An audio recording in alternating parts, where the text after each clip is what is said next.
की बात है। एक हरे भरे गांव में, जहां ऊंचे ऊंचे पेड़ थे और ठंडी हवा चलती थी, वहीं पर आरव नाम का एक छोटा लड़का रहता था। आरव बहुत शांत और संवेदनशील था।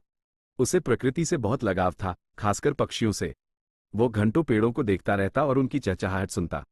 एक दिन, जब आरव अपने बगीचे में लगे आम के पेड़ के नीचे बैठा था, तो उसने जमीन पर एक नन्हा सा पक्षी का बच्चा देखा। वो शायद घोंसले से गिर गया था। बच्चा बहुत छोटा था, उसके पंख भी ठीक से नहीं आए थे और वो डर के मारे कांप रहा था। आरव का दिल दया से भर गया। उसने धीरे से उस नन्हे पक्षी को उठाया और उसे सावधानी से एक टोकरी में रखा। उसने घर जाकर एक नरम कपड़ा टोकरी में बिछाया और बच्चे को उसमें लिटा दिया।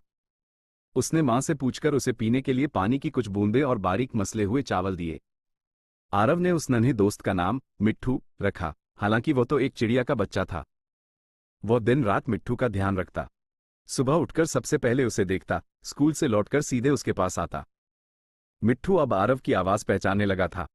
जब आरव पास आता तो वो खुशी से चहचहाता। कुछ हफ्तों में मिट्ठू के पंख मजबूत हो गए। वो टोकरी से बाहर निकलकर आरव के कंधे पर बैठ जाता और घर में थोड़ी बहुत उड़ान भरने लगा।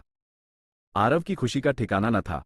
वो जानता था कि अब उसके दोस्त को आज़ादी चाहिए। एक सुबह आरव मिट्ठू को लेकर बगीचे में गया। उसने प्यार से मिट्ठू के सिर को सहलाया और कहा, अब तुम उड़ने के लिए तैयार हो मेरे दोस्त। तुम्हें आज़ाद होना चाहिए। आरव ने मिट्ठू को अपने हाथ पर बिठाया और हवा में उछाल दिया। मिट्ठू ने पहले तो हिचकिचाया, लेकिन फिर उसने अपने छोटे छोटे पंखों को पूरी ताकत से फड़फड़ाया और ऊंची उड़ान भर ली। वह एक बार आरव के ऊपर गोल घूमकर चहचहाया, जैसे धन्यवाद कह रहा हो, और फिर हरे भरे पेड़ों के बीच गायब हो गया। आरव उदास हुआ, पर साथ ही खुश भी। उसने अपने दोस्त को आज़ादी दी थी।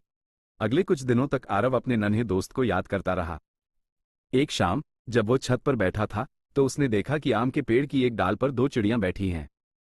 उनमें से एक चिड़िया उड़कर आरव के पास आई, उसके कंधे को छुआ और जोर से चहचहा उठी। आरव ने पहचान लिया, वो उसका नन्हा दोस्त मिट्ठू था। मिट्ठू अब बड़ा हो गया था और अपने साथी के साथ लौट आया था।